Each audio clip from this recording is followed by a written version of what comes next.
কালেমাকে বিকৃত করা হয়েছে। বাশার আসাদের মতো, তার বাপের মতো, তার দাদার মতো স্বৈরাচারী জালেমদেরকে যিনি শেষ করে দিলেন তিনি কে?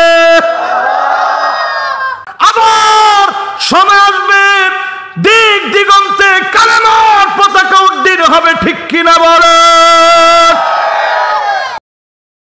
আল্লাহ নবী বলে গেলেন তুবা লিশ-শাম, শাম এত সেরা হবে। আল্লাহ নবী বলেন ইন্নাল মালাইকা বাসিতাতুন আজনিহাতাহা আলাইহি, শামের মানুষের উপরে আল্লাহর ফেরেশতারা ডানা বিছায়া দিবে। অচিরে শামকে যিনি রোল মডেল বানায় দিবেন তিনি কে? পুরো মধ্যপ্রাচ্যের ভিতরে কম্পন সৃষ্টি হয়ে গেছে শামের এই বিজয়ে। আপনার জেলখানা থেকে যারা বের হচ্ছে অনেকের জানাজা পড়া হয়ে গেছিল। 13-14 বছরের মেয়েরা বন্দী হওয়ার পরে কারো বয়স হয়ে গেছে 32 বছর, কারো বয়স 34 বছর, কেউ ভারসাম্য হারিয়ে ফেলেছে। ছোট ছোট বাচ্চা গোনার পেট থেকে টেনে বুড়িগুলো বের করে ফেলা হয়েছে। ছোট ছোট বাচ্চাদেরকে জবাই করে হত্যা করা হয়েছে, কালেমাকে বিকৃত করা হয়েছে। লা ইলাহা ইল্লাল্লাহ মুহাম্মাদুর রাসূলুল্লাহ, এরপরে তারা বলেছে ওয়া আশহাদু আন্না আবু বকর ফিন্নার ওয়া হাফসা ফিন্নার ওয়া আয়েশা ফিন্নার ওয়া উমর ফিন্নার। বছরে বছরে নাইরোজ মানে উৎসবের দিনে শিয়া মতাদর্শের 10% লোক মিলে আবু বকর ওমর রাদিয়াল্লাহু তাআলা আনহুর নামে কুকুরের গায়ে লাগিয়ে কুকুরকে পিটিয়ে পিটিয়ে হত্যা করেছে। গরুর গায়ে লাগায়া পিটা পিটা গরুকে জবাই করা হয়েছে। এইভাবে আল্লাহর নবীর সাহাবীদেরকে অপমান করা হয়েছে, অপদস্থ করার চেষ্টা করেছে। শিয়া জাইদিয়া বাশার আসাদের মতো, তার বাপের মতো, তার দাদার মতো স্বৈরাচারী জালেমদেরকে যিনি শেষ করে দিলেন তিনি কে? আল্লাহ শুভ সংবাদ দিলেন, নবীজি শুভ সংবাদ জানায় দিলেন। শামের জন্য শুভ সংবাদ, ফেরেশতারা শামের জন্য ডানা বিছায় দিবে। জোরে কোন আল্লাহু আকবার। দ্বিতীয় হাদিসের ভিতরে আল্লাহ নবী বলেন হাত্তা তুরাল আরদু দামান, সারা দুনিয়ার ভিতরে রক্তপাত শুরু হয়ে যাবে। ওয়ায়াকুনুল ইসলামু গরিবা, এমন অবস্থা হবে মুসলমানের নাম নিলে মারবে। আমি নিজে নিজে সাক্ষী, আমার সাথে আলেম ওলামা ছিল।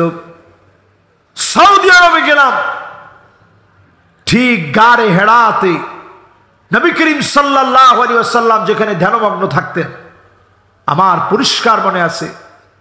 সেইখানে গিয়ে আমি লেকচার দিচ্ছিলাম যে এটা সেই গারে হেরা, নবীজি এই জায়গাতে আসছেন। আবু বকর রাদিয়াল্লাহু তাআলা আনহু প্রথমে প্রবেশ করে দেখেছেন যে কোনো সাপ বিচ্ছু আছে কিনা। এগুলো যখন বলতেছিলাম আমার চোখ দিয়ে অজর দ্বারায় পানি প্রবাহিত হচ্ছিল। এটা দেখে এক শিয়া এত বড় পাথর নিস, আল্লাহ কা কসম, এত বড় পাথর নিস।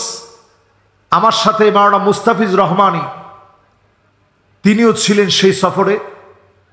আর টিভির পুরো টিম ছিল আমার সাথে, পুরো টিম নিয়ে গেছি, ক্যামেরাম্যান, প্রডিউসার সবাই সহ দাঁড়ায় আছি। আমি আবু বকর রাদিয়াল্লাহু তাআলা আনহুর কথা বলে কাঁদতেছিলাম, রাসূল সাল্লাল্লাহু আলাইহি সাল্লামের কথা বলে কাঁদতেছিলাম। শিয়া এত বড় পাথর নিয়েছে, আমার মাথার মধ্যে মারবে। আমি তো অবাক হয়ে গেলাম। কয়েকজন পাকিস্তানি ভাই দৌড়ায় এসে শিয়ারে অ্যাটাক করছে এবং ধরছে। তোমার সাহস কম না, তুমি তারে মারবা কেন? সে বারবার আবু বকর রাদিয়াল্লাহু তাআলা আনহু, আবু বকর রাদিয়াল্লাহু তাআলা আনহু বলতেছে। নাউযুবিল্লাহ। আবু বকর রাদিয়াল্লাহু তাআলা আনহুর নাম সহ্য করতে পারে না। এই রকম শিয়া গোষ্ঠী মুসলমানদেরকে সিরিয়ায় মারল। শাম আবার পূর্বের জায়গায় আসবে, শাম আবার পূর্বের জায়গায় আসবে। এত নির্যাতন মুসলমান সহ্য করেছে। 60 লক্ষ মুসলমান এখন শরণার্থী হয়ে আছে। সারা দুনিয়ার ভিতরে শরণার্থী মুসলমান আছে 20 কোটি। কয় কোটি? আরো জোরে কোন? এর মধ্যে 60 লক্ষ শরণার্থী সিরিয়া শরণার্থী। সব এই বাশার আসাদের কারণে শরণার্থী হয়েছে। সবাই যার যার চেষ্টা অনুযায়ী চলে গেছে। মাথার উপরে ছাদ নাই, মুসলমানের ঘুমানোর জায়গা নাই। আমি শরণার্থী ক্যাম্পে গিয়েছি লেবাননে, শরণার্থী ক্যাম্পে গিয়েছি তুরস্কে।